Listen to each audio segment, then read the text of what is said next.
Welcome to Bash University Live, everybody. It's great to have you with us.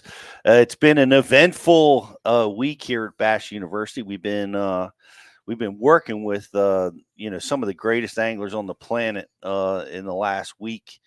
Riz, we got the film with Ike, Mm-hmm. and then we took a deep dive in the forward-facing sonar with Schmidt on Brian Schmidt. Some really, really innovative stuff going on. Yeah. We had a great week last week. Like you said, we worked with Mike. Had some awesome topics with Mike. We did the top 3 hard baits for fall fishing, top 3 soft baits for fall fishing, and top 3 metal baits for fall fishing. So that was really, really cool, eye-opening for me. With the metal bait, seeing a tail spinner come into play. Yeah. That was really, really cool. Awesome seminars from him. And then we got to work with the dean. We broke things down with the dean. We worked with a heavy Ned rig. And then we shot with Brian Schmidt the next day and did a deep dive on forward facing sonar. We did a Nico rig seminar, and a shallow cranking seminar. It was really, really good stuff. That stuff's going to be in the edit suite here real soon, guys. So stay tuned. It'll be coming your way. Right. People are already asking for the Brian Schmidt stuff. We all know that he's won with forward facing already a couple times, Champlain down to Florida. And as I've been working with that and trying to continually develop my skill set with it, it was really awesome to see how he worked with it. Picked up a lot of tips, some baits, some interesting tools that he's using to make that system work. It was, it's classic Bass University stuff. And Brian has become the consummate pro, really getting to be great at teaching, which is not an easy thing to do. No, it's not. And he's really become comfortable in that role, and he's got a lot of knowledge to give, so it's a good guy to be working with. Yeah, and he's going to keep hammering them away as he continues to win at an alarming rate. And we had a great film shoot out on the water pretty much all week last week, which was fantastic. And then when that shoot concluded, Justin proceeded to, try to destroy my landscaping features and plant his F-150 on one of my rock formations at the mouth of my driveway. Justin, you rearranged things nicely. I think I like it the way it looks better now. What does Shelly think? That's awesome. I didn't hear about this. Well, I thought we were keeping that in house. So what happened, Beetle? Tell us what went down. Beetle's He's turning red. Quiet. he didn't. It's just pure honesty. That's what this whole show's about today. Is honesty, Justin. It was a long drive. Me and Pete were hungry. We snacked on some coconut cashews on the way home, and I was saved out us. the driveway, and then I couldn't see nothing. I'm not used to the Dean driveway either. It's got a little curve to it, so I wasn't, And then the light came on in the driveway, and it kind of blinded me a little bit. Next thing you know, the F-150's on top of Pete's landscaping rock, and I'm sure Shelly doesn't like me anymore. And, it was just, That's hilarious. Good. Yeah, That was so good. I think we're like 2 for 3 on interns or past interns messing up landscaping features. Remember when Eric hit the columns out front? Yeah. So Eric took out the columns on this driveway, and Justin, the formerly upgraded intern, might have been downgraded now, is taking out the Dean's. Yeah. that was. I thought that was staying in house, but not. Hey, we got to let the people know, man. Yeah. More on that. More on that later. Put it on 4-wheel drive, brother. Yep. I don't know. Yep. It was funny because the way we did it, like I pull out of the driveway and he pulls his truck in my drive. I have the boat and truck in my driveway, and he pulls in to get off the street. And so then when we come back, I have to pull. I pull past my driveway, and Justin gets out and to take his truck out of the driveway, and then I would pull my rig into that spot. Sure. And as I'm waiting in the road, I see sparks. I see stones flying into the air. Oh, And- man. That's hilarious. in Justin's defense, There's Pete, you don't got to defend me. no, Yeah, I was whose brilliant idea is it to put giant stones on the edge of driveways as landscape features so that when you screw up, you smash your vehicle into them? Pete, I think it's your house. It is, but I got talked into it. They're like, look, these stones, they'll pull off this feature and they look great and they do all this other crap. And I'm like, great. I got a boat and a truck and I'm in and out all the time. If I screw up, I'm going to smash my fiberglass on the rock. Anyway. I want to make a quick shit. mention. Dan Allen said he enjoyed y'all's little tournament the other day. It was fun to see y'all trying to catch fish, but he lost $10 on Justin. Yes, Dan did go down in that bet. Justin's got all the fans yeah, so in if the you guys live can't videos. tell that I had a little bit of a rough week. Yeah. Rich beat my butt fishing as usual. I run into a rock. I mean, You're knows what's gonna you're happen next. endearing yourself to the fans. You're always going to have people rooting for you. Yeah, but that's almost a bad thing because they're like, I want the kid that can't catch fish to win. The underdog. Yeah, so I'm always the underdog now. We got to work on your mental toughness Yeah, too. now the I can camera's see. going out. It's my mental toughness is there, Pete, but it's just yeah, just been tough on me. I can't beat Riz. Well, I know. Riz is, making up unfair rules as you go along. Yeah. He's taking the trolling motor, and even when he doesn't have it, he's cutting you off with his casts.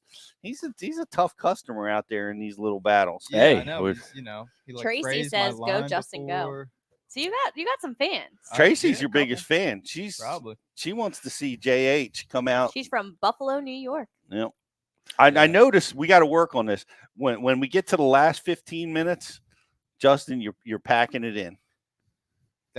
I wouldn't say that's true. I like to play mind games and think that I'm packing it in, but really I'm dialed. Reverse psychology. Yeah. But you know what Didn't needs sound to like that. change? I need like a little rigging session before, because I'm lazy. I have a jig on all the time because I never take it off, and then I just die with the jig in my hand, and then Rich has got a freaking Ned rig on, I want to win, brother. We're on a private lake. I didn't know I have to go with a Ned rig to get a bite. I think next time I should be able to pick each one of your baits, and you only get to fish with that bait. Oh, That's what I need. I don't don't think you know. want that, Justin. No, I'm cool with it because I'll pick like the prettiest one. I can stick with one. the thing fish in my catching hand just for a went out the long time, window. even if I'm not getting bites, I'll die with something in my hand that ain't working. But So should we continue with this challenge? I think we can expand it. We'd like to challenge some Bass U subscribers. let On the viewers choose the bait. That's a good. yeah, that would be That's a fun. good one. Yeah, make Rich fish But out of the in back reality, of the boat. I let Riz win because he's such a good guy, and I just sometimes I feel bad for him, and I gotta let him have his. Well, congratulations. Hey. You're 2-0. 2-0. 2-0. 2-0 on the Guy that challenge. can't catch So fish. funny. And you guys thought I was gonna forget, but you have a little hat there. All right. Happy Happy Thanksgiving. Happy Thanksgiving, everybody. Thanksgiving. Did we satisfy the requirement? I'm a turkey. Happy Thanksgiving, everybody. I want to wish you guys, I know we're not going to see you,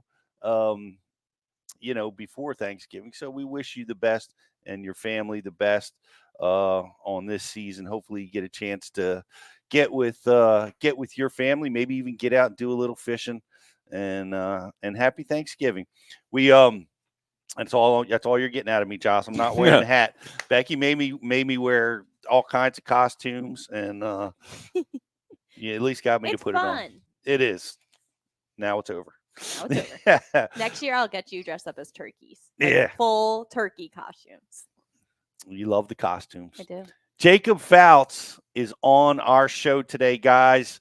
A lot of you guys have been seeing him in the social media rounds. His brutally honest videos about his experience on the elites and through this sport of professional fishing have captured a lot of people's attention. The harsh realities in a lot of cases of what it's like out on the elite tournament trail at the top level. And he's a terrific angler. He's a college national champ. He's been to the Bassmaster Classic. He's a 3-time Elite Series competitor. He's he's competed well and done really well out on the top stage. And so we're going to, and he's also an instructor at Bass University. He's from the Lake Chickamauga area, and he teaches about deep cranking with us at Bass University. Yeah. And you definitely want to check that out. And looking forward to talking to Jacob. How did he get to the top level without sponsorships? How was he able to build his fishing knowledge, his fishing skill set without having the big backing that a lot of the other guys have?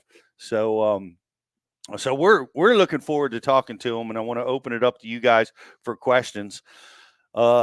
Also, man, we got come to class. You gotta get tickets. They're selling fast. We have our early special or holiday special going on right now. It's still 10% off. It makes a great gift. If you want it for the holidays, ask your significant other to get you a ticket.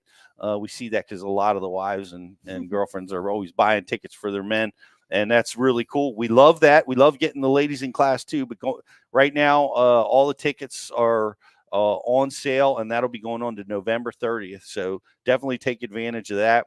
And we also have, so if you can't make it to a class, you can see all of our education on Bass University, and you can subscribe. And what is our deal we got going on right now, Justin? We got the Black Bass Friday deal, and that's a $99 annual deal, and you get a $50 tackle. Oh my gosh! Gift card back, and then you can stock up on those Ned rigs and catch more fish than me.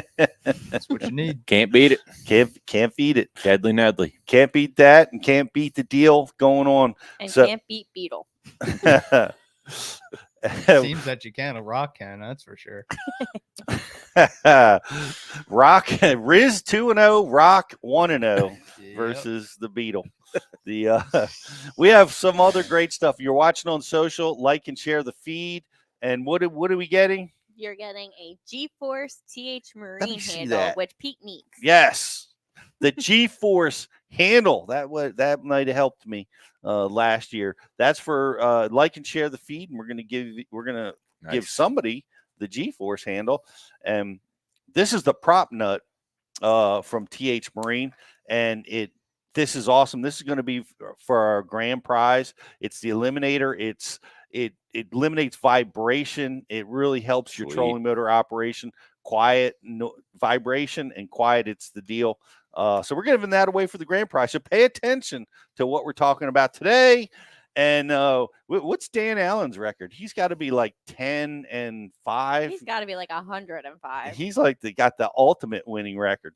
But so you'll be competing against him. The grand prize question will be written on our IM board. So get over there and get yourself subscribed so that you can try to win one of those prizes. What do you got? Oh, I got, we're ready to go to commercial, I guess. Okay. I thought you were going to take us to a different direction. Oh, I can take us a direction. I'll go there real quick. Guys, stay tuned. This week, we got some awesome seminars getting released on Bass U TV. Our on-water piece is Fletcher Shryock. Finesse flipping. Flipping doesn't always mean 19-foot rod, 78-pound braid, and a hook this big. It can be finesse as well. And Fletcher Shryock does a great job of breaking that down, how he uses his finesse flipping system. And then our classroom release is Will Davis fishing the shaky fish, which was some would say created and perfected by Davis Lures. You can think of it as the pulse fish style of bait, or it's the shaky fish. That's what it is. So check that out this week. Will Davis breaks down how he uses that bait in all kinds of different situations, heavier weights, lighter weights, how to put big fish in the boat with it. So they're all going to be on Bash U TV. Check them out. Is You don't that wanna is miss that the It's like the Scrounger Head. the scrounger head Yeah. style Yep. bait, which is really key. Of course, the great Aaron Martins was heavily involved in helping them design this. So it's a technique that still is not being utilized really as much as it should be. Yeah. So, guys, we're going to take a quick commercial break. We're going to be back with Jacob Foutz, and we're going to be diving into what's going on in his world right now and learning about how he made it to the top level and staying there with little to no sponsorship backing.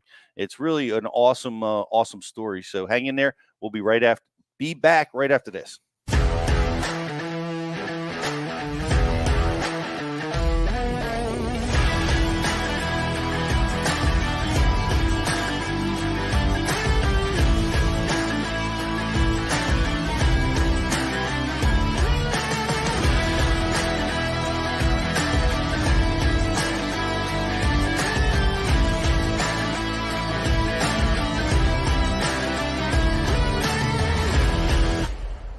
Aquaview, the leader in underwater viewing technology.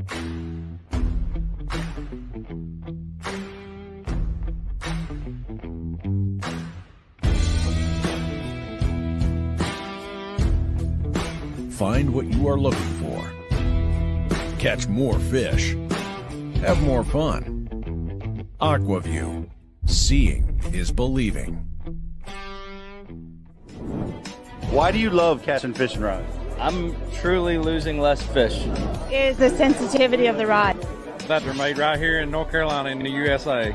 Strongest, lightest rod, 100% made here in Sanford, North Carolina. From the drop shot rod to the flipping stick. Every rod has a purpose to it, and I rely on them all the time when I'm out doing a tournament. Durability in the John Cruz Worming series, the counterbalancing in the handle. It's the only rod I found that can withstand my hook set. Boom goes the dynamite.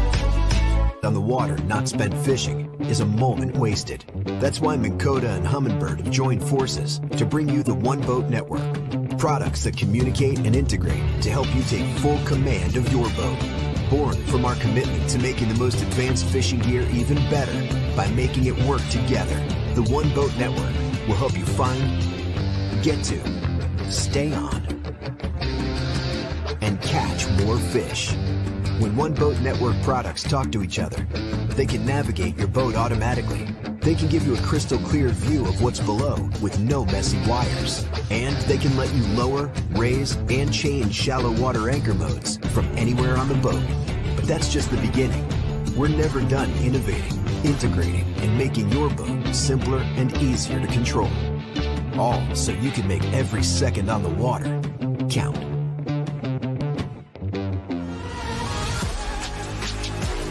Cortland Line Master Braid, America's premium super braided fishing line. Manufactured in our Cortland, New York facility and constructed from the highest quality Spectra fibers available.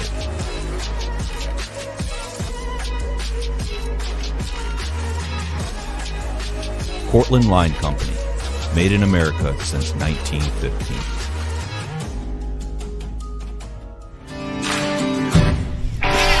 I have to have the best eyewear. My eyes are essential to doing my job. It's the highest quality lens that I've ever used. Top of the line performance in these glasses. But they're priced for absolutely everyone. The everyday angler can afford them. As a touring professional pro, if I can depend on them, I know the weekend angler can as well.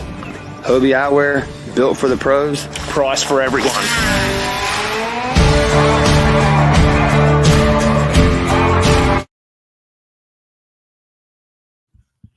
Welcome back to Bash University Live, everybody.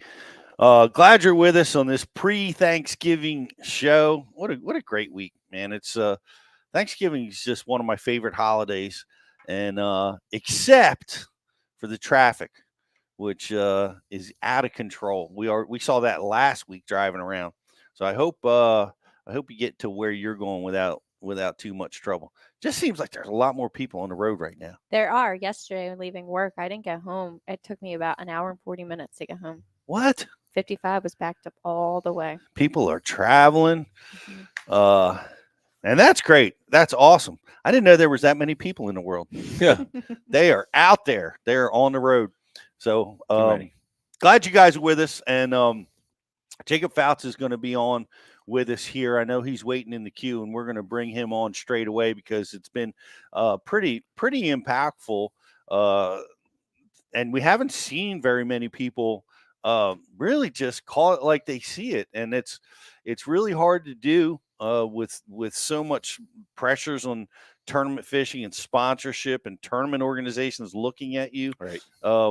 Man, it's hard to do. Yep. So I tip my hat to Jacob for doing that, and let's bring him on, Justin, because he was honest and he called it like he sees it, and I'm really glad that you're here with us today, Jacob. Man, I appreciate you stepping out like that, and look forward to talking to you today. Yeah, guys, thanks for having me on. I appreciate you letting me come on and share my story. It's great. It's a great story, and we're gonna take it from beginning to end. But I'm looking at the views on some of your the two in particular YouTube videos. I guess they're the most recent ones, and the people are fascinated. People want to hear what you have to say. They want to tune in. I'm assuming you're getting a little of both sides. You're getting a little positive and negative. Yeah, man. The feedback I've gotten from the two videos has been it's been a little bit unbelievable. I didn't really expect it to take off the way it did. I didn't expect the videos to get the amount of views they did, and the feedback it's gotten. Like you're saying, it's been 98% of it's been all good, but you're getting a little bit of all sides. So it's been cool for me to see the feedback and realize that people want to hear my story and hear what I have to say. That's been eye opening to me in that aspect. That I never thought people would want to hear from the guy who's always been the quiet guy, the guy who just kind of stands and hides in the shadows and does things his own way, and doesn't step out into the spotlight, tries not to step out in the spotlight. But also at the same time, it was like I'm sitting here beating my head up against the wall, it felt like, so I might as well take a step out of my comfort zone and try to share my experience. And hopefully by sharing my experience, I could help someone out who's maybe wants to do this for a living, or just I mean, really it was just coming from a place where I was frustrated, and I'm like, what, I wish someone would have put something out where I wouldn't have had a misinformed perception of the industry and the sport itself. So I was like, well, I'll just put it out there, and hopefully I knew it was probably going to be a little controversial if it took off. People might misinterpret what I was trying to say, but at the end of the day, I'm just trying to help give people a full grasp of the sport and industry so that they can set themselves up for success a little bit better than I have so far in my first 2 years on the Elite Series. That's the honesty is appreciated, I think, by most, and really what it comes down to is we're talking about sponsorship. For those of you that didn't say, we're talking about the sponsorship and finances and the massive, the massive finances that are required to get out there and compete in this sport and obtain and maintain sponsorship. Would you call that a synopsis of what you were talking about? Yeah, for sure. And it was definitely mostly geared at the sponsor side and finance side of the sport, how difficult that is. And I think that I had coming into the industry 2 years ago, I think I had the wrong perception of what the industry was like. I kind of had the perception that, well, shoot, I made the Elite Series now, it's going to be easy from here. Like, you get to that level and it's like, well, you've made it. Well, you didn't. You just made it to the Elite Series. That's all you did. It doesn't really change anything in the industry side of the sport, and it doesn't make the finances just get harder. So, yeah, like that. I know the thing that I've talked about before is,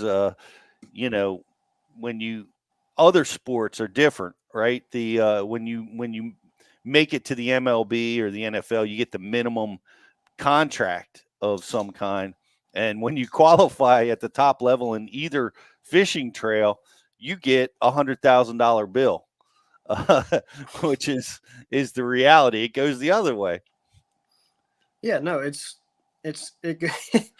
it goes the opposite of like you were saying. It's the exact opposite of the NBA, the NFL, Major League Baseball, anything like that, where those guys have a guaranteed paycheck coming in. We don't have that, unfortunately. We're on the hook for at least $75,000 before we ever make a cast. If you want to factor in all your expenses and entry fees, so it's you have to make a significant amount of money just to make a profit.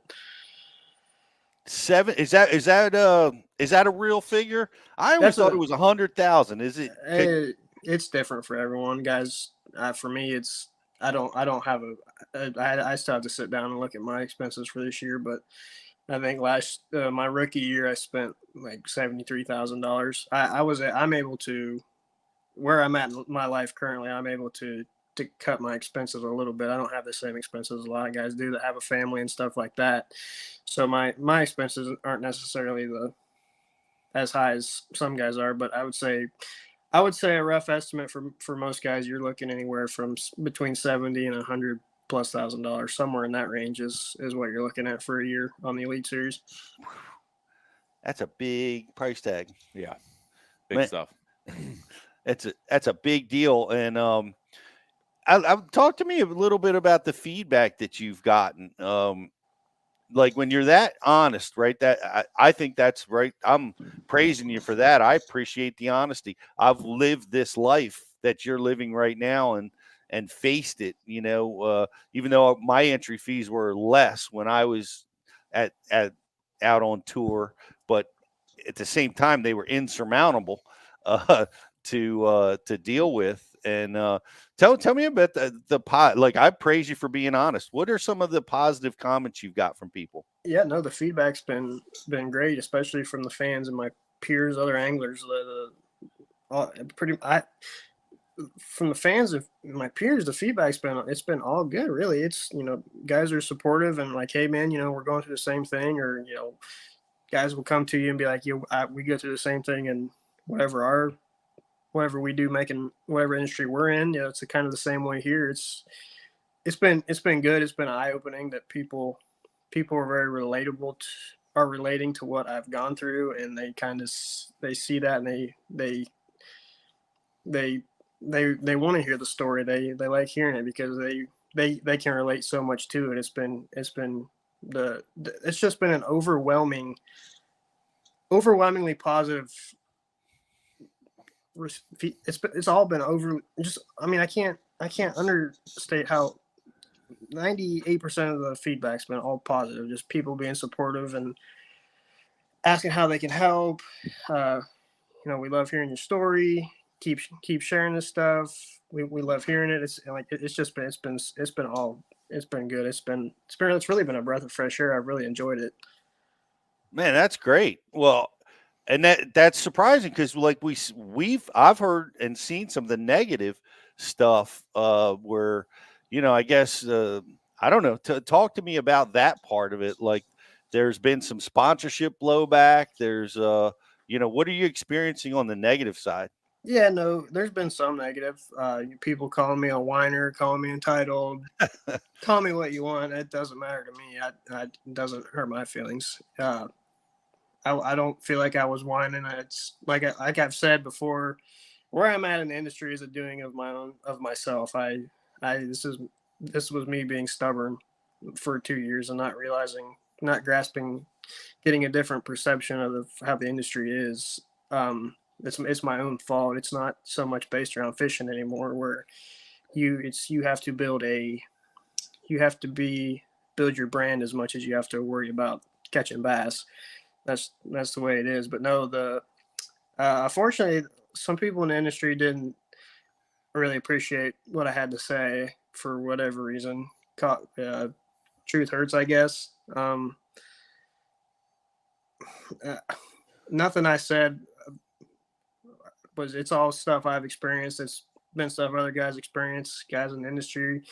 my peers are dealing with it because they've reached out and say, hey, we're going through the same thing. Same stuff's happening to us. So it's like, you can't, I understand how you can be upset by it, but it's on them. They let it get this way. It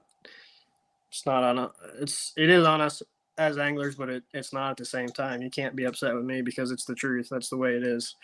If you don't like it, that's too bad. That's the way it is. I'm not taking a shot at anyone. It's just the way it is. But like I said, I had two companies, two companies that I appreciated a lot. Like I said, I didn't want my videos to come across as me taking a shot at anyone that supports me. That wasn't what I was doing at all, because I'm incredibly appreciative of the companies that were doing what they could for me with what I was doing for them. Let's not get that twisted. It was frustrating in the fact that they couldn't even reach out and give me a phone call and be like, hey man, explain your thought process on this. You know, it was just a text message. Hey, we're going our separate ways. Like, it just bothered me in that fact that they couldn't reach out and give me a phone call. That's just like, there's a lot I could say that I'm just not going to say, but it is what it is. It's done and over with. They can go their way. That's fine with me. Man, that's tough. It's got to be ratcheting up too now, because it's a tough sponsorship market out there right now in the industry, because overall the industry seems to be having cutbacks across the board. So it's ramping the pressure up on everybody involved in pro angling right now. But Jocelyn, we've got an IM for Jake. We're getting a few questions around the same type of question, so I'm just going to ask a blanket one. What changed your mindset from when you started professionally with gaining sponsorships to where you stand now?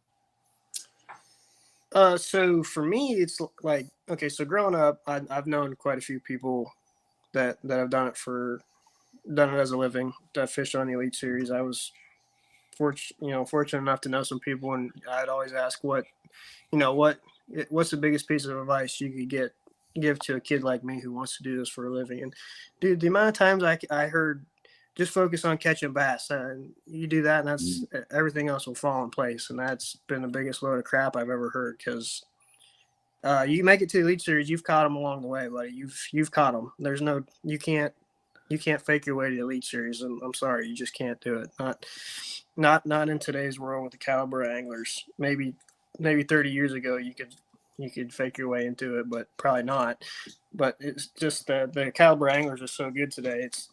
You can't just focus on fishing anymore. That's not the way it is. For everyone up and coming, you cannot do that, because you're going to do exactly what I did, where you spent your whole life working to be the very best bass angler you could, and you didn't do a thing with social media. You didn't try to grow your brand. You were so focused on being the best fisherman you could be. And in today's society and where this industry is today, you can't do that. You have to be able to move product and sell product. And if you can't do that, then you're going to get in the situation I'm in, where companies look at you and you're like, well, you hold no value to us, so we're not going to be able to do a whole lot for you. It's interesting, because I've found myself saying that piece of advice to many, but the reason why I've said that is because what I've seen is so many young people or aspiring pros get it the other way around. Like, they spend all their time on social media, all their time, with trying to acquire sponsorship, and they're neglecting the game, No, let's not get it wrong. You still have to focus. You still have to spend you have to spend a block of your time still fishing. You still have to be a good fisherman. That's never going to change. That still has to be a focus of people. But also at the same time, if you're not working to always grow your brand or always work on the social media side of things, you're going to get left behind now. That's the way it is. So there's a balance you can find to where you can you can still focus on fishing, and you can do the social media side of things as well. So it's Yeah, there's a fine line. You can do both and still and set yourself up for a pretty successful career because winning in today's industry doesn't mean what it used to 10 years ago. Winning's not, it's still important, but it doesn't have the impact that it used to. I think you're right. Because there's so much social media noise out there. There's so much sensationalism that a win can disappear a lot faster. It used to be when you'd win, you had like all that time and all that media for 2 weeks until the next tournament came along and you got another winner. Like you captured that audience for hopefully even up to a month or more, but now, man, I think you're right. I think those wins, they disappear a lot quicker. Yeah. I feel like outside of the classic or angler of the year, you win, you get however long it is until the next tournament. That's about the bulk of what you get out of winning one. But by the time the next one rolls around, people pretty much forgot about it, and they just don't care anymore. It just doesn't hold the value it used to. So you've got to have that balance, as you suggested, that you got to balance that media exposure, the social media, and then continue and develop your tournament game. And it's and we saw, like, we had JT Tompkins on the show, and it's interesting because he focused almost purely on fishing this year and did really well, obviously winning the EQ points. But he made a turn this year that, okay, recognizing I've got to start developing my YouTube channel. I've got to start developing my brand, or he recognized exactly what you're talking about, because the reality of it is, I don't know anybody that can survive on tournament winnings. I've somehow done it for 2 years, and there's been several. It's amazing. Several points in my rookie year and this year where I'm like, well, shoot, man, I don't know how I'm going to get through the year. It's worked. It's all, it's all worked out the way it was supposed to, but I mean, it's a ticking time bomb is what it is. It's only a matter of time. It's a ticking time bomb. We've said that for a long time. Steve Kennedy famously is I would say has a similar career trajectory where sponsorship has not been a focus for him, and he's done amazingly well surviving on winnings. But it's virtually impossible because, like you said, it's a ticking time bomb. Sooner or later, you're going to run into a slump where you go 3 or 4 events without a paycheck, and that mortgage keeps coming. Yeah, it's a situation I got myself in this year. I got in the worst group of tournaments I've ever had in my life, and it was just it got down to where I'm like, well, this, because if I don't make the cut here, this is my last one. It got that way, St. Clair. If I hadn't made the 50 cut, I was done. I wasn't even going to be able to I didn't have enough money to get home if I didn't make the cut. Wow. So it's like, it's just not feasible to make a living just on tournament earnings. If you don't, I mean, unless you win one, you're not going to make that much profit.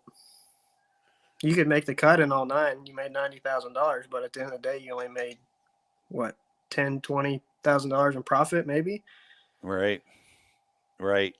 And that's why that sponsorship partnership is so important, because it allows you to, be profitable and, continue down this sport. I applaud you for being able to make it that long.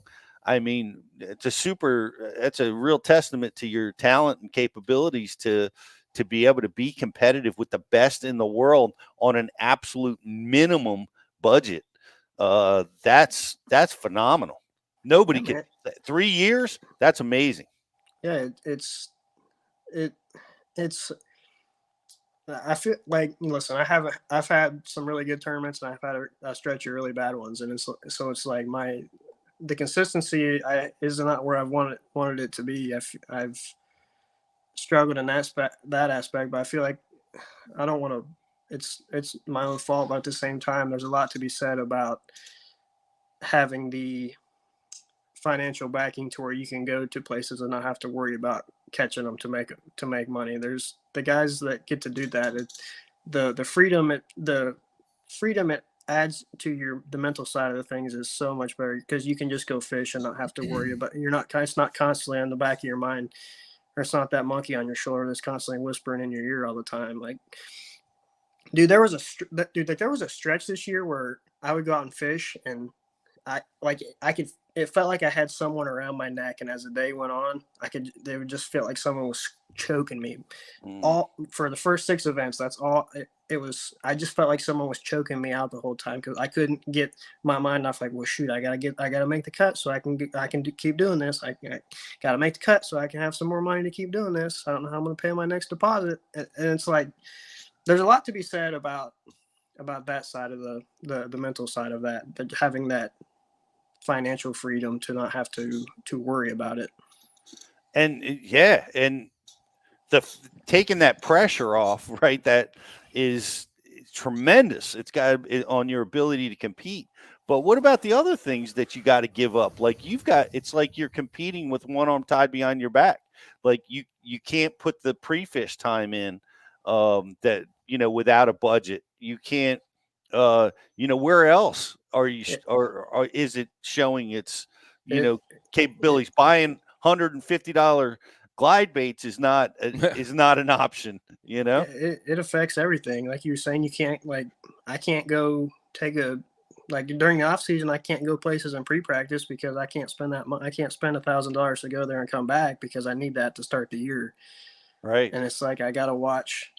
I can't just go buy $500 worth of tackle because I need gas to put in my boat just to go fishing. Like I can't, it affects everything you do. It's not just everything. It's everything. Yeah. And I want to hit you with this one because we just got exposed to this. Guys rigging their boats for this season, spending $50,000 in sonar for the season. I mean, that's an insurmountable number, but if the rules don't change, on the elites or on these other tours, that's what we're going to see. A lot of the guys with is mega amounts of sonar units and transducers all over their boat. That's a lot of cash. That's a lot of entry fees. Yeah. You're going to see guys with 5-6 live scope transducers on their boat, and I'm like, I got one. That's all. I can't afford to put another one on my boat right now because I don't know how my season's going to start next year. If I don't catch them, I'm going to be back in the same position I was this year. So it's like, it affects everything. It really does. Yeah, no doubt. So here's the thing, though, and I want to get into your fishing a little bit and kind of how we got there. This whole conversation we're focused on the social media and the sponsorship aspect, but just for everybody watching, because I have seen a few things on our message board, and I'm probably going to sound like the people that maybe led you down the wrong road early in your career, but you do have to be able to catch them first. That is always first and foremost. And Tuck, I see you on the message board, bro. You're one of our younger subscribers. Keep learning how to catch them and work on your social as you go, but keep focused on how to catch them, because if you put the cart before the horse, like Pete said, it's a recipe for disaster. So before we start diving really into the fishing stuff, I mean, Jacob, it is 100% certainty that you learned how to catch them first. You put an amazing amount of time in from a very early age. You won a college national championship. You qualified through the opens. You've had top 5 finishes on the Elite Series. So that part is, check that box off. Know how to catch them. Yes. What's your plan from here on? Well, for the other aspect of this industry and this sport, how are you going to get the rest of the ball rolling? Yeah, no, it's so obviously, like you're saying, I've learned to catch them. That should be everyone's priority number one, because if you can't catch them, none of this other stuff matters.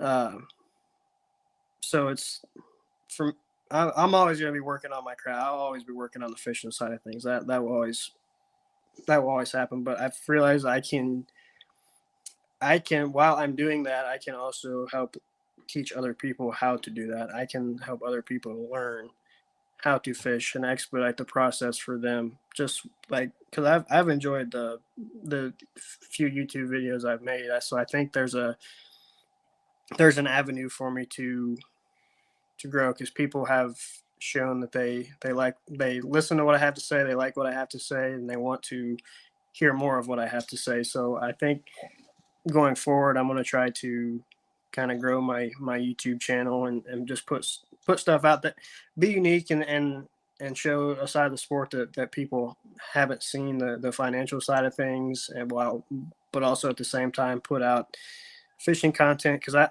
really enjoy helping the high school and college kids out, because I was in their shoes about 5 years ago. So I've always enjoyed just the little bit I've guided here at home. I've always enjoyed taking the high school and college kids the most, just because they're very receptive to what I have to say. And I always like to give back to them, because I was in their shoes, 5-6 years ago. I graduated high school 7 years ago. So it's like, I was in those guys' shoes not that long ago. And if I can show them and help them out, that they can, if I can set them up better, that would be a big deal for me, just because, like I was saying, I was in their shoes not that long ago, and I've always enjoyed giving back to those guys.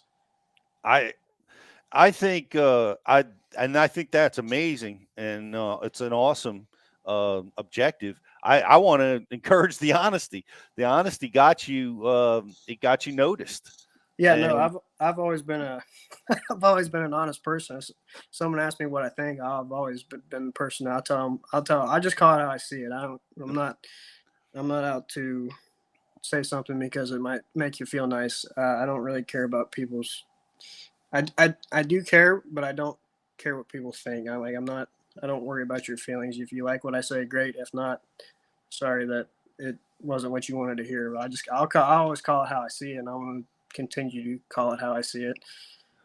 I can't imagine like diving into this, like watching you from a different light. Like, oh my God, Jacob has to win a check in this tournament to continue to the next one, to bring people along on that ride with you. I think is so relatable for other people that might have this dream or desire, or even people that don't are watching this happen in front of them. I think it's great. And I think that honesty, I know it's cost you a little bit with some relationships that kind of saw it differently, but I think you're likely going to find group companies that align with that kind of thinking, so although you may have lost some, I think you're probably going to attract some surprises that maybe you didn't think were there. So I'm enjoying it, and I applaud you for it. And it's going to be fun to watch you go down that road.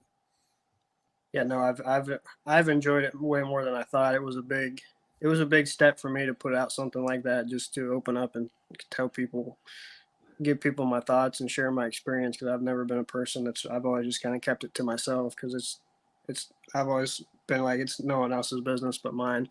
People don't care. But people do care, and people like hearing it. So I'm going to keep sharing it for people to see and follow along with. Well, keep it going. I want to dive into, Rich and I were talking about this. How in the world did you do this? Where you coming at this with very limited to no sponsors, and you have made it to the pinnacle of the sport. Man, how did, from a fishing perspective, how did you train yourself? How did you pull this off? So we'll just do the whole story here. So I fished some. We'll start at the college level, basically, because that's kind of where my career kick started. I've always wanted to fish the Elite Series. That's something I've always wanted to do since I was 5 years old. I've always known this is what I wanted to do. There was no other option for me. Growing up, people would ask me what I wanted to do for a living. I'm like, I want to fish Bassmaster Elite Series. I'm like, no, realistically, what do you want? I'm like, no, that's it. I don't want to do anything else. grew up in East Central Ohio, moved to Chattanooga, Tennessee about, it's been 9 or 10 years ago. A big reason for that was to give me a better opportunity to do this for a living, to expand my fishing, just give me more experiences on different styles of water. Because, to be honest, fishing in Ohio it's not very good. Where'd you fish in Ohio? I grew up in East Central Ohio, little lake called Tappan Lake, Clendenning Lake. They're small, tiny little lakes. They don't have many bass in them. There are no bass in Ohio unless you get up to Lake Erie. That's right. There ain't anywhere's good in Ohio as long as it's Lake Erie. No. Moved to Tennessee. Fished some stuff in high school. Didn't do a whole lot with it. I'd fished BFLs as a co-angler. Learned a lot that way. I was fortunate enough to know some guys that went to Bryan College there in Dayton that I went to high school with. They were fortunate enough to get me a scholarship at Bryan. Went to Bryan there my freshman year. Hated it. Was actually going to drop out. I hated school as much as it wasn't the fishing. The fishing part was great. That's why I went there to fish, but I hated the school. So me and my partner qualified for the Bassmaster National Championship, and I had quit and was working a full-time job at that point, and I was working at Amazon actually. I worked there for 6 weeks, and from the very first day, I instantly regretted dropping out of school. I'm like, well, this was stupid. I'm like, I gotta get back somehow. And for 6 weeks, I'm like, the only way I knew I could get back was if I won the national championship. That was the only way they would let me back. And for 6 weeks, I walked around that warehouse and talked myself into winning that national championship. Me and my partner went up there and won the national championship. Is one of those deals I've never had the feeling since then. I've never had it before. I knew I was going to win that tournament before I ever got there and made a cast. Wow. I don't know how to describe it. I knew I was going to win before I ever got there. I've never had that feeling. Where was that event again? That was the Bemidji Chain of Lakes in Bemidji, Minnesota. Okay.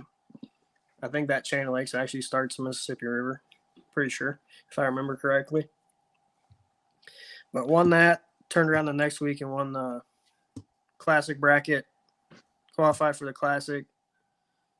Qualified to fish in all the opens that year, got to fish in all the opens in 2018. Man, it was a lot. I had so much fun fishing the opens there in 18. I learned so much fishing wise, and everything was great at school. And then all that stuff. Got to fish Classic. As far as I know, I'm the youngest guy to ever fish in the Classic. I can't, as far as I've been told, I am. I was 19 when I fished the Classic there in 2018. That Jordan Lee won there at Lake Hartwell. I got to fish all the opens. That was a lot of fun.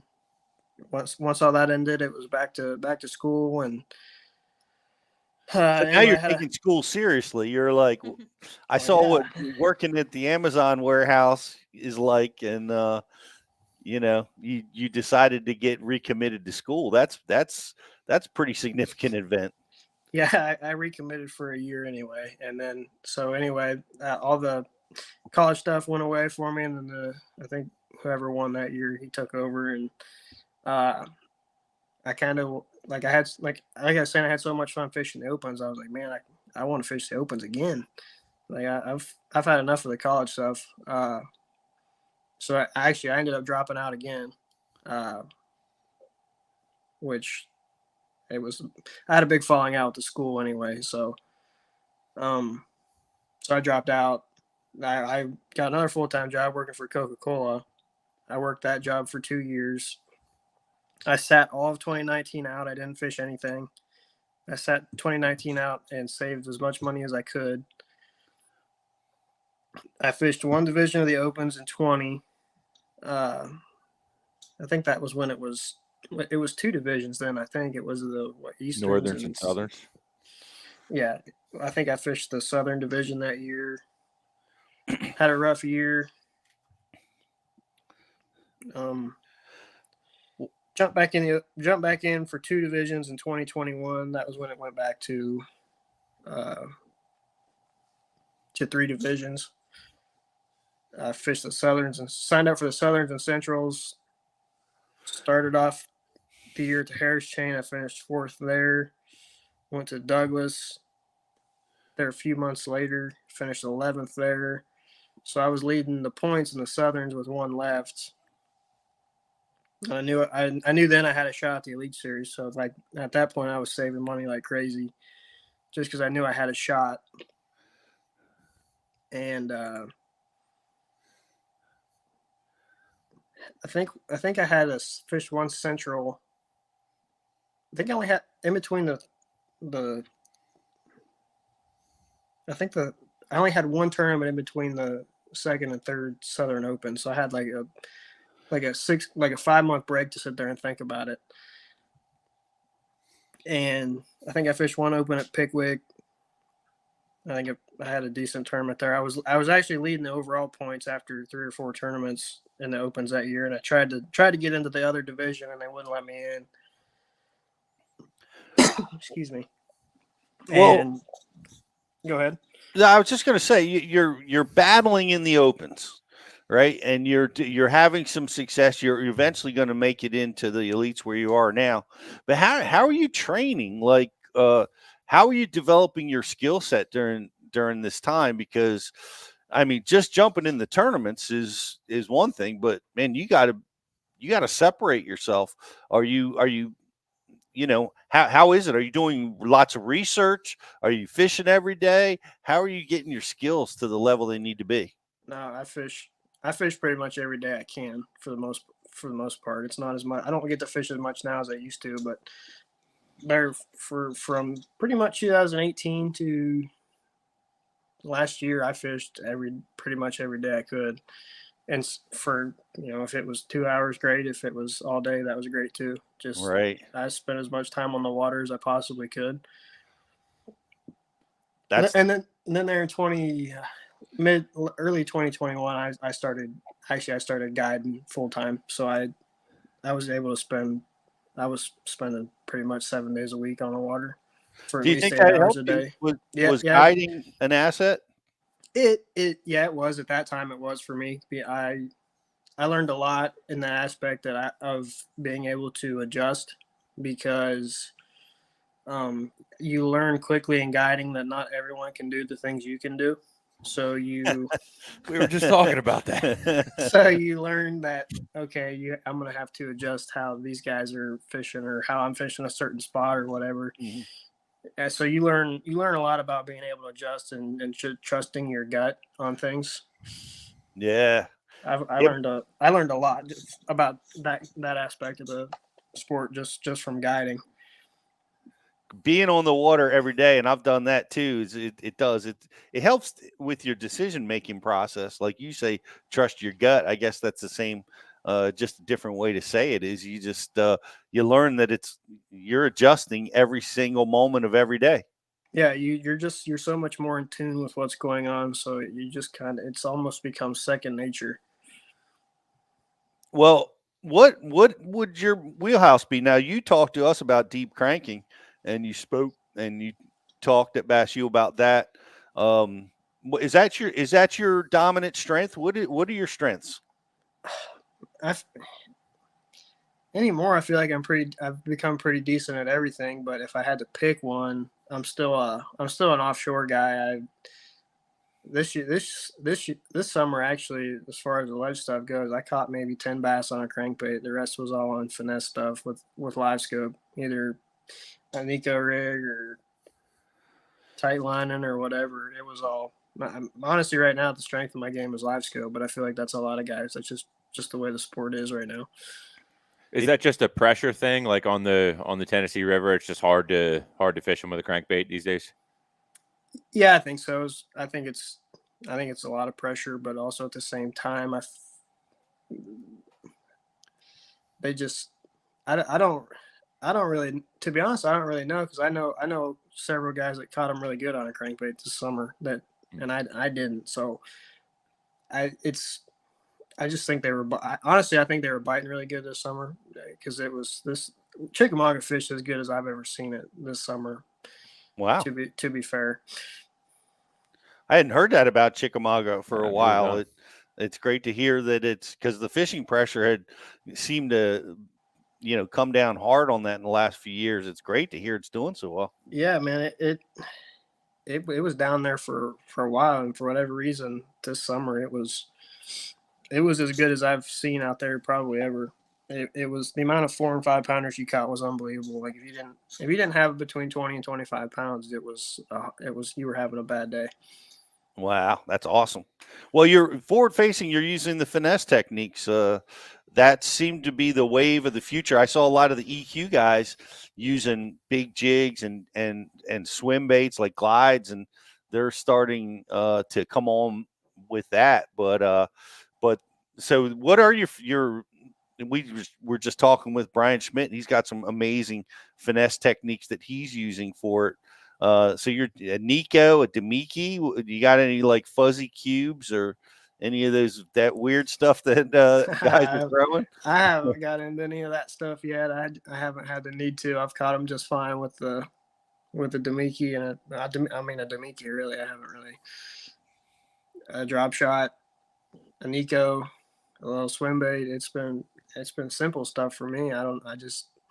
It's probably a confidence thing as much as anything. I've played around with the hover rig some, and I caught some. Been catching some here lately on that, actually. I've been having a lot of fun playing with that and playing with different style baits and bigger baits and stuff with that technique. So that's been a lot of fun. Well, it's constantly changing, and we're learning so much about it. And it's obviously one of your strengths is being a forward-facing sonar. It looks like the elites this year seems like they're setting up for another season where that's going to dominate. What do you think? Yeah, I hate to break it to the forward-facing sonar haters, but it's going to be a forward-facing sonar year. It is. It is. It's just going to be. You might not see it you're going to see it everywhere. I can't think of one tournament where I don't think it's going to play in some form or fashion. Well, tell me about this. We're seeing the rollover, and this has got to be tough on the elites. Like you're losing 9 guys that kind of haven't been performing at the best of their game, and you're replacing them with, I would call, super studs coming out of the EQs, guys that are really, really good at forward facing. They're really good at adjusting and surviving and winning, as well as you're adding Jordan Lee to the mix. This could be one of the toughest elite fields in quite a long time. Yeah, you look at the roster and you're like, oh gosh. No, it's going to be a great year, guys. They're going to catch them really maybe as good as they ever have. Just the amount of talent that the Elite Series has this year, it's as good as it's been in a long time, maybe ever. It's full of guys they're all good. I mean, they're all good. You've never been able to get away with having a subpar day, and now you're not going to be able to get away with having an average day. So it's going to be a lot of fun. I think the fans are going to enjoy the year because these guys are going to absolutely wreck them. Man, you're really going to have to everybody's going to have to step it up. If you want to get in that check line this year, it just got a lot harder. Yeah. It seems like last year we didn't have 15 pounds. At least you weren't even thinking about the cut line. Now it might be 16 or 17 pounds. So it's going to be fun to see and be a part of. Wow. Well, if going through this process, and I hope you keep go down this road, it's working for you, and we'd like to continue to follow you as you go through this. Advice for the kids, the high school and college kids, It sounds to me like you're saying, man, you can't do just one. You got to make sure you got to do both if you're going to try to make it at this level, meaning fishing and social media and sponsorship. Yeah, no, definitely. The number one focus should still be on fishing, because at the end of the day, you're not going to make it to this level if you can't fish. So I think that should be priority number one. But you definitely need to take, like for me, it was taking a step out of your comfort zone and putting yourself out there for people. Work on your social media, do the YouTube stuff, be yourself, be true to who you are. Yeah. And people will relate to that and want to be a part of that. So I think there's a focus on fishing, but also dabble and spend some time with the social media side of things, grow your following, grow your brand over there, and you will set yourself up for a little bit easier time as far as sponsors go. Well, that's great advice. And, I want to, as I see Jocelyn's waving at me over there, we got some other people that want to ask some questions to Jacob. What do you got? With your advice to getting high school and college kids into the sport of fishing, what are your beliefs on having them work a full-time job and doing pro as a secondary? So in other words, like to be able to afford to be able to pro, continue to work full time and balance work and fishing. What are your thoughts?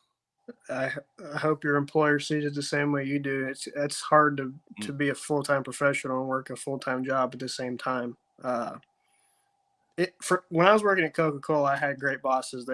They were very supportive and allowed me the time off that I needed to fish the opens and do. They pretty much let me have off what I wanted when I needed it. So that was, if you can find something like that, you'll be way better off. But it is hard for a lot of guys to have a full-time job and also balance trying to be a full-time professional. It's hard to do two things.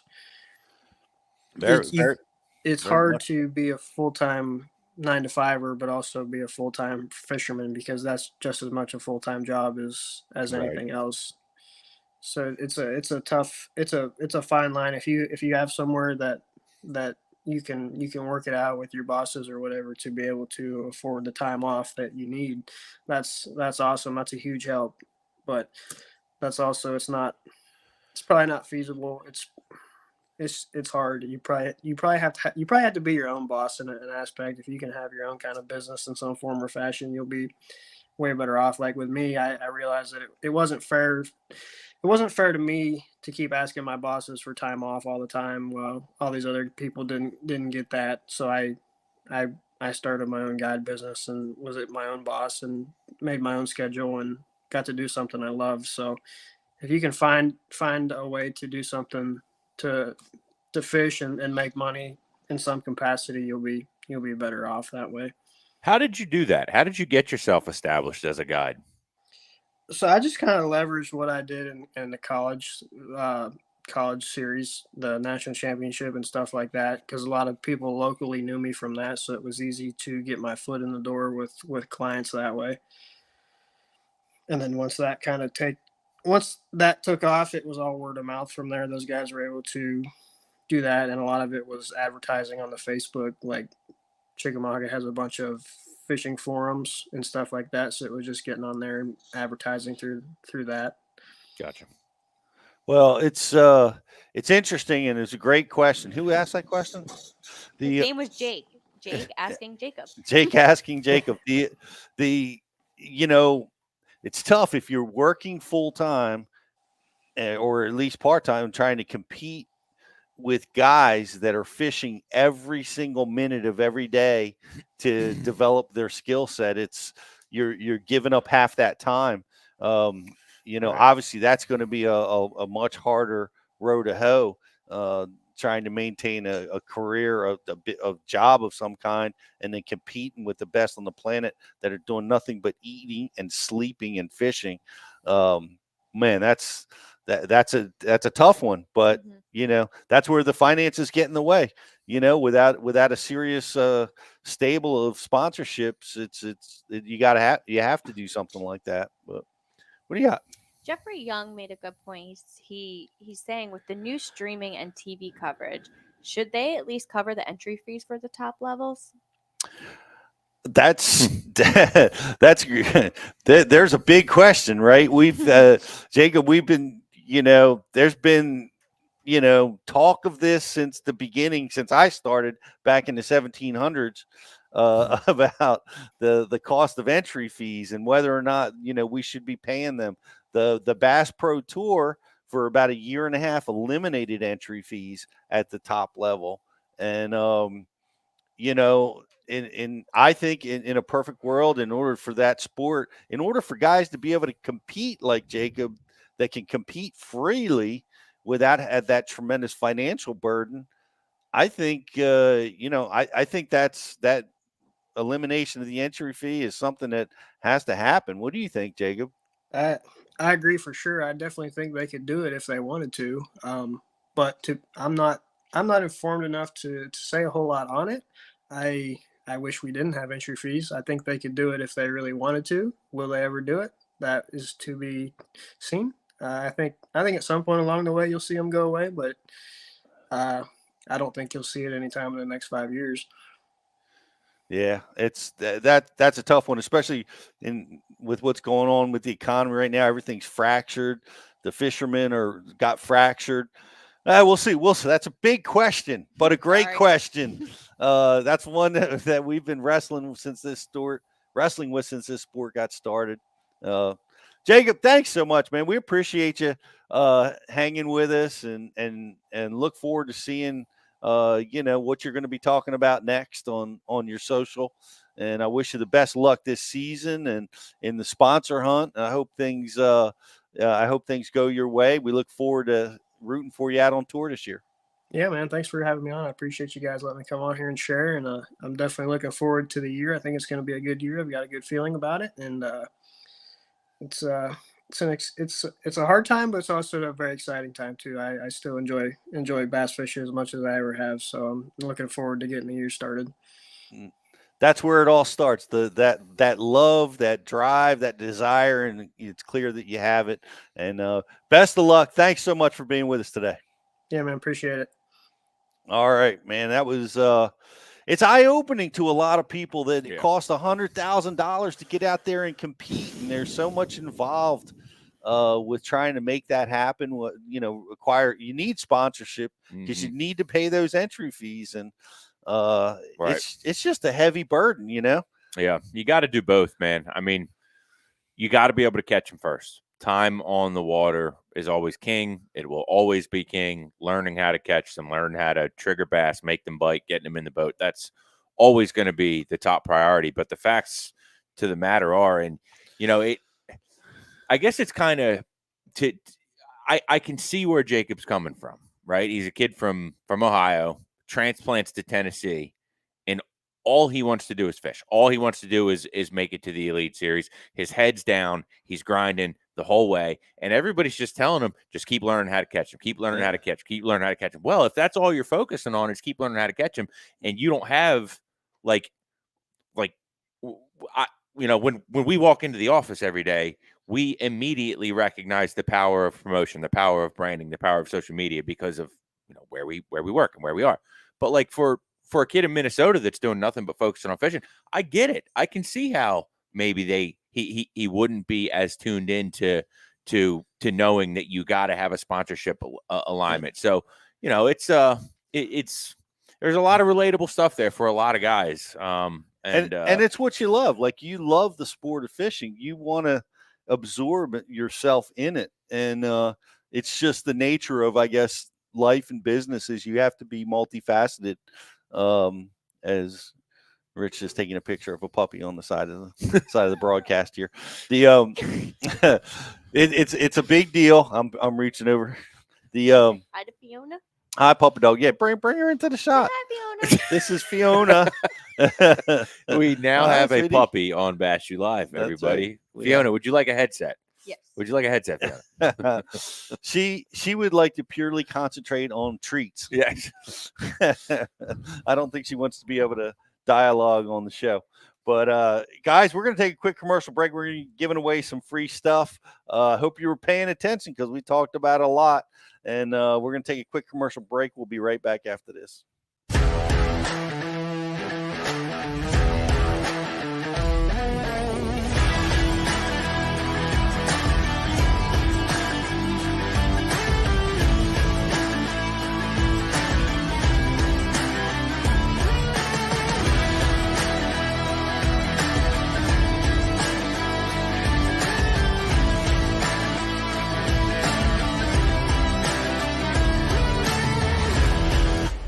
Aquaview, the leader in underwater viewing technology.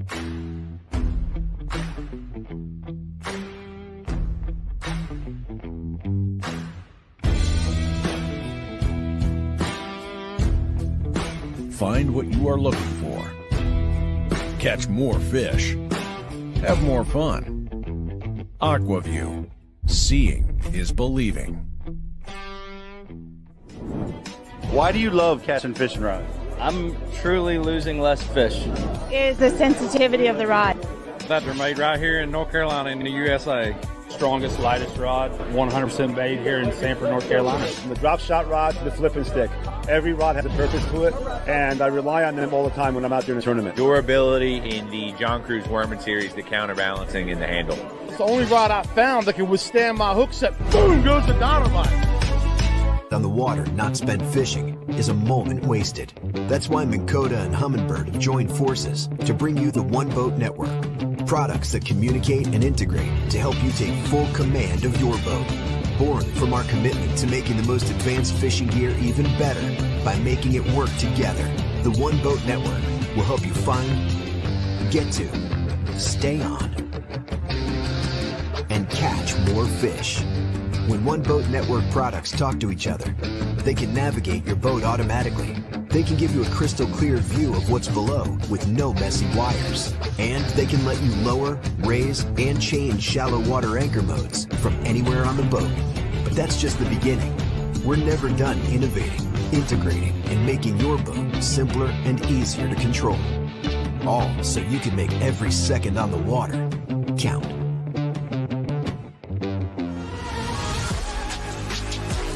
Cortland Line Master Braid, America's premium super braided fishing line. Manufactured in our Cortland, New York facility and constructed from the highest quality Spectra fibers available.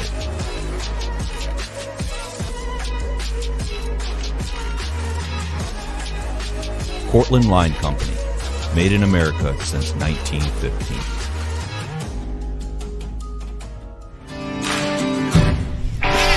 I have to have the best eyewear. My eyes are essential to doing my job. It's the highest quality lens that I've ever used. Top of the line performance in these glasses. But they're priced for absolutely everyone. The everyday angler can afford them. As a touring professional pro, if I can depend on them, I know the weekend angler can as well.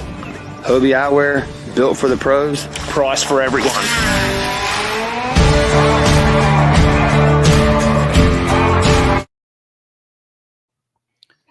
Welcome back, everybody. I hope you were paying attention because we've got a cool question we're going to ask, giving away some excellent TH Marine products today. Yep, grand prize question is going in the Bash University chat board right now, so everybody's got a chance. There it goes. Justin, the Rock Crusher, has just uploaded the question. Right. Oh my gosh, Dan Allen is like, come on. He's got to have the room bugged. Dan Allen got that. Man, So he's a killer. Dude, he's Dan Allen. Make sure you got your social media in check. You guys got places. You guys got to figure out how to scramble Dan's signal if you to even have a shot at this. That's incredible. And Dan, fair and square, gets the W. He was 19 years old when he fished his first classic. That is extremely young, and I guess it is the youngest. I don't know that to be a fact, but if he's not the youngest, he's certainly in the top few. Yeah, that was amazing win on in the collegiate level. So congratulations, Mr. Allen. Again, we better see you in Texas. That's right. I hope we do. A lot going on with our holiday deals, and a lot of guys. I just had one of my Jake's buddies. His father came to me and said, "My son wants all this fishing stuff for Christmas. Can you help me?" And I'm like, "Boy, do I have some deals for you." So Well, we have our lovely sponsors have some really amazing deals going on right now. Cash and Rods has their friends and family sale, 10% Element series, 15% off Core and Caching Kayak series, and 20% off the Icon and John Cruise series.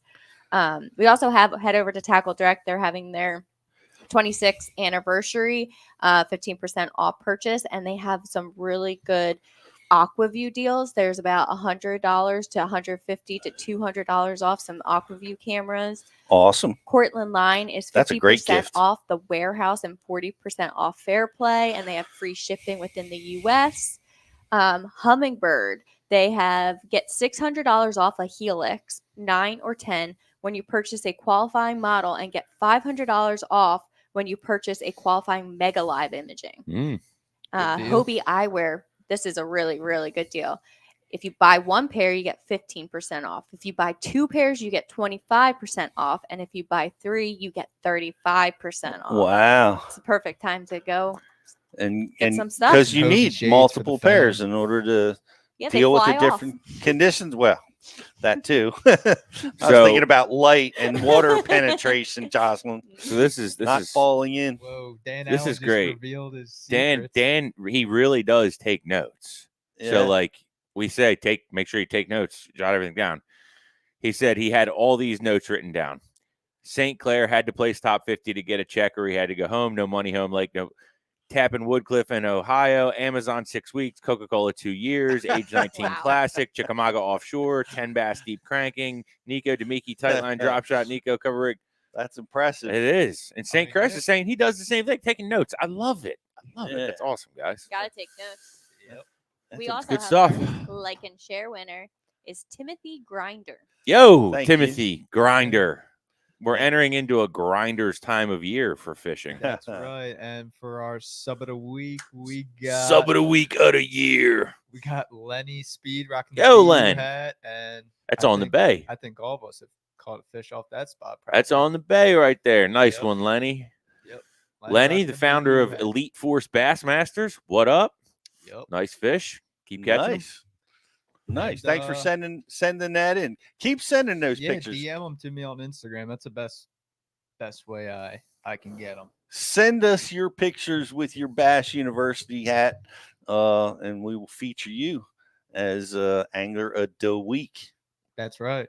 Sub of the Dog. week. Sub of the week. Sub of the Week. I wanted to take a quick mention about the Bass Blaster. They just did a really nice special with Dan from Rapala on Crush City. Ooh, Crush City, you'll get what, it done. What took top 5? What took place to make these baits? So it's a like good it. article to check out. That Crush City Bronco bug caught a couple fish for us. Mm-hmm. His week. favorite is the Crush City freeloader. Yeah, it's a sweet little bait that you can use with forward-facing sonar, throw on the back of a chatterbait. Yeah, it is awesome. And that Bronco bug was featured on my flipping seminar, Yeah. guys. You're gonna see that in action. Check out Crush City baits. They're man, you're gonna love them. There's some very, very unique and effective designs.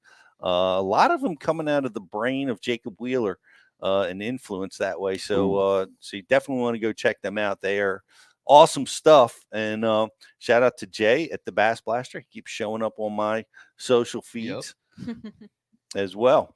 Guys, it's going to be I hope you all have a great Thanksgiving. I'm really looking forward to it. I'm getting my family together. I get to see my mom and dad. We got turkey, we got stuffing, we got Riz with the turkey on his head, and I love it. Turkey head. And want to wish you guys all the best. I'm really looking forward to seeing a lot of you guys this year out at our classes. And it's just a great week. It's a great holiday. Enjoy it. Thanks for watching. We will see you next week with another episode of Bass University Live. Happy Thanksgiving, everybody.